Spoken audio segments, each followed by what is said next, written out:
My name is Emma and I'm 28 years old. I've been married to James for 5 years. He's 30 now. Our life together hasn't been filled with wealth or extravagance, but it's been rich with love, dedication, and the quiet resilience that binds a family. Let me share how it all began. I met James when I was 22, fresh out of college, brimming with ambitions and dreams. He was already working, steady and driven, even though his income was modest. His warm smile and soothing voice made me feel secure. He wasn't showy, didn't wear designer clothes or boast, but his eyes held a sincerity that drew me in. Deep down, I knew he was someone I could share my life with. We tied the knot a year later in a simple ceremony, surrounded by family and close friends. We couldn't afford a grand event, but as I stood there, holding his hands, it didn't matter. We lacked money, but we had hope and love. We settled into a cozy one-bedroom apartment with a small kitchen and a second-hand couch James got from his brother. I was genuinely content. James worked as a carpenter. Each morning, he'd leave before dawn in his worn boots, carrying a lunch I'd prepared. He'd kiss my cheek and murmur, "Stay safe, darling." Every evening, he'd return, dusty and weary, but always with a gentle smile for me. His monthly earnings were $2,500, not much for city life. Out of that, he sent $1,200 to his aging parents, who had no income. James was always the dutiful son. That left us with $1,300 for rent, groceries, utilities, everything. We learned to make every penny count. I was fortunate to land a marketing job, earning $5,000 a month more than James. While I took pride in my work, I sensed unease in him. He admired me, but I could tell he felt overshadowed.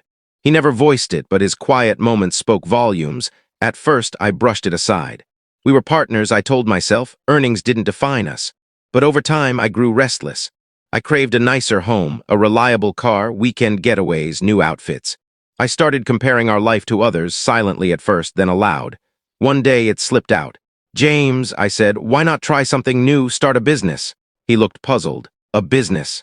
I wouldn't know how to begin. I pressed harder. "Other men are doing it. Other husbands are making things happen. I just want more, James. This can't be our life forever." He didn't argue, just nodded slowly. "I get it." I kept pushing, pointing out what others had. "Look at Claire's husband. He got her a new car. Anna's house has a garden." I'd ask why he wasn't more driven. James never raised his voice, but I saw my words cutting him. The spark in his eyes faded. He grew quieter, his smiles rarer. One evening he came home late. I was irritated, standing by the door. "Where were you?" I demanded. He sighed, looking for extra work. My frustration turned to surprise. "Really?" He nodded. "I'll keep trying," and he did. The next morning he was up before sunrise. He'd return after dark. Then one day he walked in, exhausted but proud. "I got a second job," he said, "at a cafe working nights." My heart leaped. "That's incredible," he kissed my hand. "I just want to give you the life you want." Now James worked relentlessly, carpentry by day, cafe shifts at night. He barely slept, stopped watching TV, and our conversations dwindled. Dinners became silent.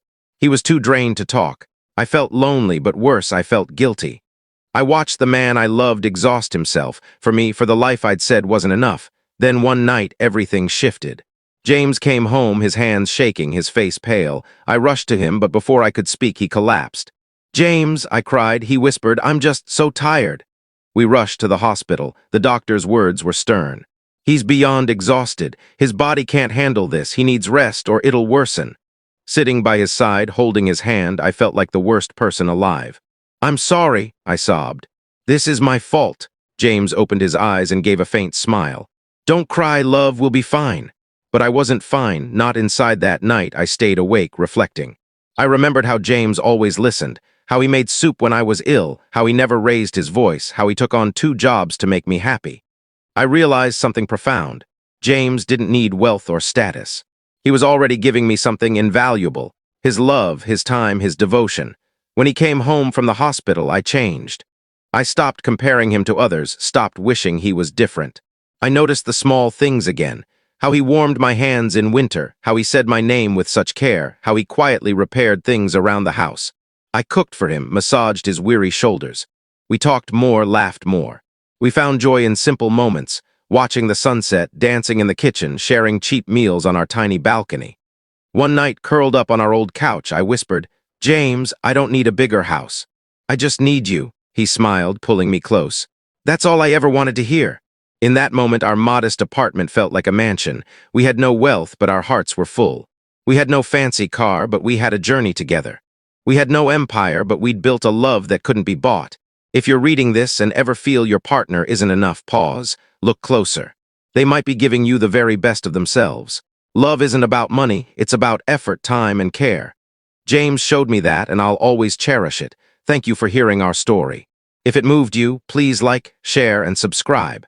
Let's remind the world that love remains the greatest gift we can offer.